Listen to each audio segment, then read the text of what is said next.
He just kind of stands there and smiles. He's at his house, you know. There's no furniture, just cymbals and drumsticks. Okay, next, we have another debut appearance of a 3-time Grammy-nominated Cuban group, Tiempo Libre. Are they here? No, I don't think so. Well, somebody yelled from the back. A fan. A fan. Yeah, but it's good because they live here, so I didn't have to worry about their Tiempo? Tiempo Libre. A trio. Nope, it's a big group, bigger than How big? I'm not sure. 40? No. They win. 7? 47? Do they know what they're doing? They're closing Sunday night. That they know.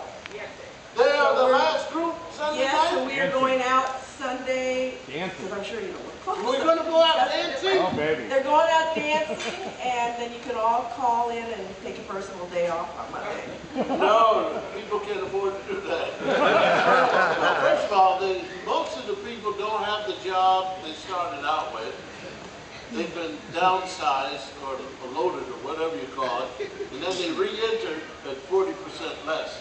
They can't, people don't want to just not show up anymore. These cubicles are folded up quickly. Okay, next group is another group from New Orleans, Irvin Mayfield and the New Orleans Jazz Orchestra. They just won a Grammy, and I really want to thank Playboy because we are bringing all 18 of them out. I'm not going to pick up fan already. 18 and 40. We're going to be feeding a lot of people on Sunday. No, but I don't know. Weren't you at the meeting where Dick told us we split the airfare? You got 40 people. They're taking us. They're driving. Listen! Where is Tarzan? Cut. Or is that Tarzan at age 90? And we're bringing back, by popular demand, Esperanza Spalding.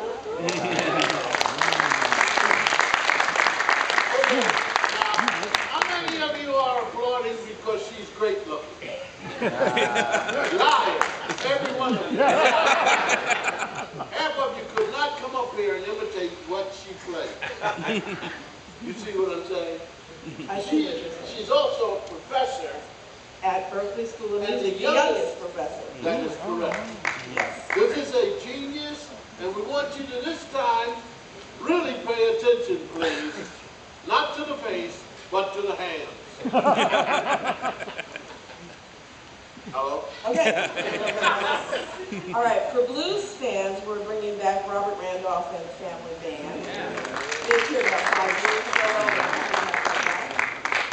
And the next artist I'm really happy about because we've been trying to get them for years, but we have a 13-piece band from Mali that comes with dancers and singers, and we are presenting the Playboy Jazz Festival debut of world music legend Salif Keita. We really love that because he's playing 2 dance concerts in San Francisco the night before, so we were finally able to get him. The 40 people? No. How many is he have? I think he has 18. 18. Not bad. Not bad. Soon you guys will know what you're doing. Whittle it down. You'll be able to work out of town. They're actually coming to Newport. They are? Yeah, I don't know how they're Woo! They better sell that joint out. If you don't sell out, you got 40 people. Some of your band's going to have to sit in the audience. Okay, 2 recent NEA masters, deservedly so, and probably should have been a long time ago. Bobby Hutcherson and Cedar Walton have a quartet. Very good. Has anybody seen this group this No, year? they're just going out this summer, so they don't know who they're going to have. Okay. Well, you tell them that I hate hecklers. We're almost done, though. We are? Okay, Yes, let's move okay. on. All right, I have a little pre-story to this. If someone ever asks me, and they do once in a while, what my favorite moments of the 31 years that we've done are, One of them, high on the list, has got to be in 1982, when Weather Report brought on for the end of their set, Manhattan Transfer to do Birdland. It was incredible. I mean, it was a magical moment at the Bowl. From the front to the very last seat, people were, I don't know, there was a oneness. I was trying to think of last night how to describe it. It was amazing. And I hope it was for the artists too. I know that Joe Zavino used to, you know how Joe said, man, we were bad, we were bad. It was a great moment. We've had them back since then, but I'm always happy to have them. This is their 40th year together. They have a new CD out with Chick Corea's music, and I'm really happy that both Tim and Alan are with us today.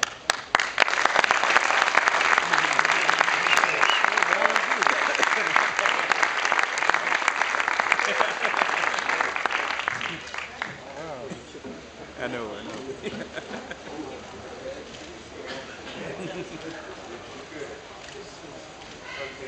I'll say, you know, I'd like to actually say something about you, Bill.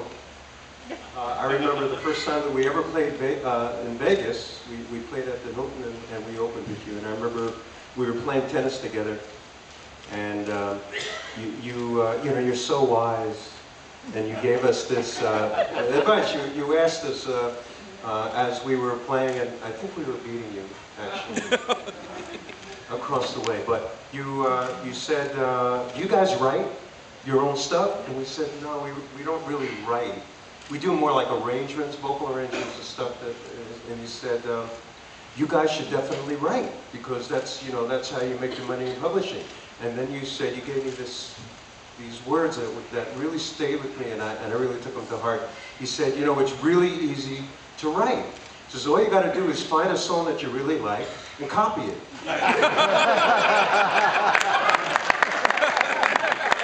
And just write your own lyrics or whatever, but, you know, chord changes can be the same. Thank you.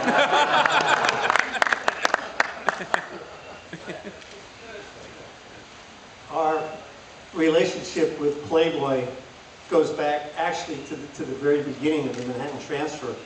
When our first album was released, we debuted at the Roxy Theater on Sunset Strip. We played there for 3 weeks.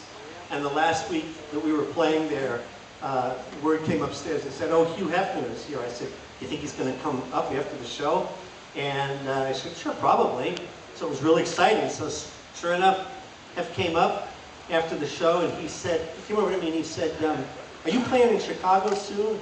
I said, "Yeah, in about a month from now we're going to play Mr. Kelly's." And he said, "Can you cancel it?" I said, why would we want to cancel it? He said, "Because I want to sponsor you in Chicago." He says, "I've got this hotel that was built in the 30s, the Playboy Hotel." He says, "We've got a great ballroom. It's got a lucite dance floor, lights up from underneath."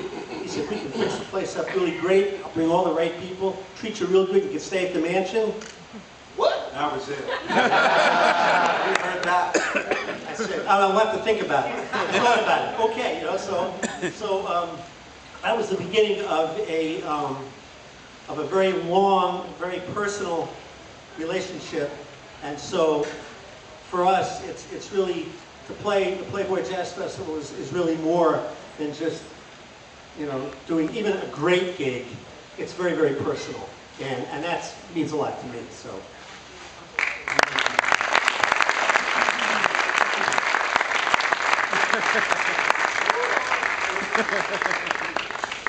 So there you have 48 years.